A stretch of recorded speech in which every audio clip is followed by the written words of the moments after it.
You've likely heard concerns about disinformation potentially having an impact on the election. And now federal officials are warning of a campaign on the Chinese social media platform WeChat. They say the content contains false stories about Liberal Leader Mark Carney. It was uncovered by a special election task force set up to look into security and intelligence threats. This content has been amplified in a coordinated and inauthentic way. This information operation had contrasting positive and negative narratives, first amplifying Mr. Carney's stance with the United States, and then targeting his experience and credentials.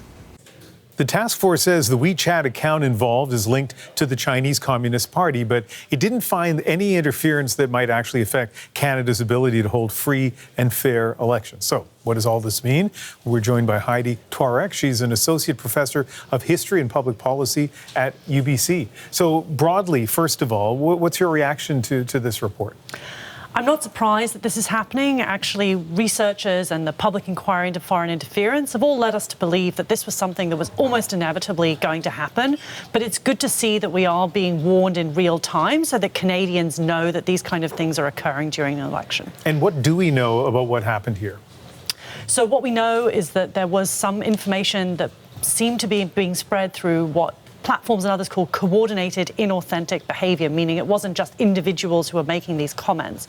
But what we don't know is exactly how much of this was spread on other places or how many people have seen it. I'm finding, and I don't know if there's going to be data to support this, but so many people this election in particular who are relying on social media for the bulk of sometimes all the information they're getting on the election campaign. I'll talk to people and I'll say, like, where are you getting that information from?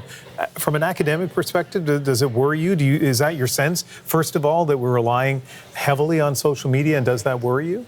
So we are seeing in the data that there's a lot of people who are using social media pretty heavily, but there's still a large percentage of Canadians who are looking at radio, TV, and news online as well. I think we do need to be concerned if people are only looking at social media platforms for a number of reasons. One is the lack of fact-checking. The second is that many platforms have pulled back from their content moderation over the last couple of months after the US election. And the third is the way that foreign states or others can potentially use these platforms to try and amplify information that might affect the election. So the key, I think, is people just being aware that social media platforms aren't neutral, that there are potential problems with the information they're seeing there, and looking to a wider variety of sources. Yeah, I mean, that advice is almost worth underscoring, because there are a lot of people watching this depending on their age demographic.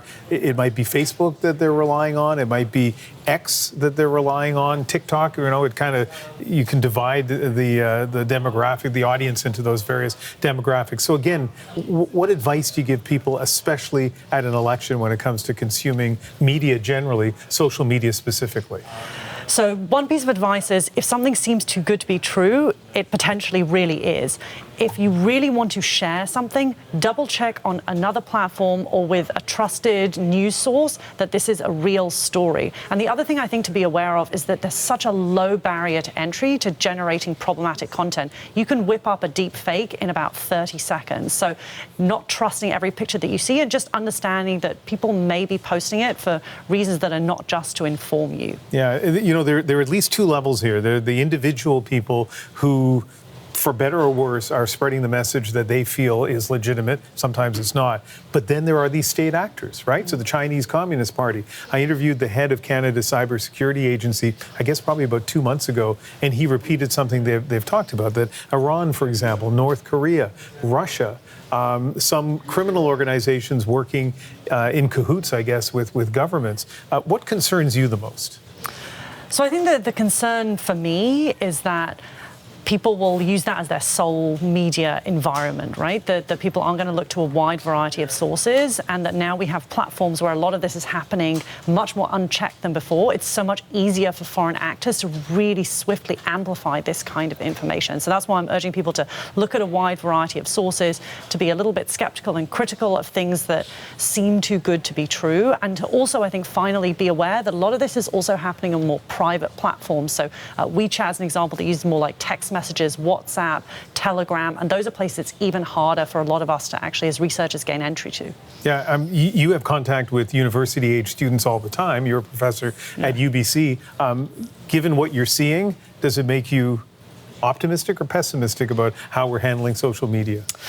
A little bit of both. So I'd say the great thing is that students seem very engaged in trying to get information in different kinds of ways. They're actually quite critical about the information that they receive, but I think it is concerning that they don't necessarily understand all of the ways in which that news and information is actually being produced. So really helping them understand that social media platforms aren't just delivering you what you want, they're using algorithms which may or may not be hiding a bunch of stuff from you, and that others can also manipulate those algorithms. Heidi Tworek, thank you very much for coming into our newsroom. Thanks so much for having me.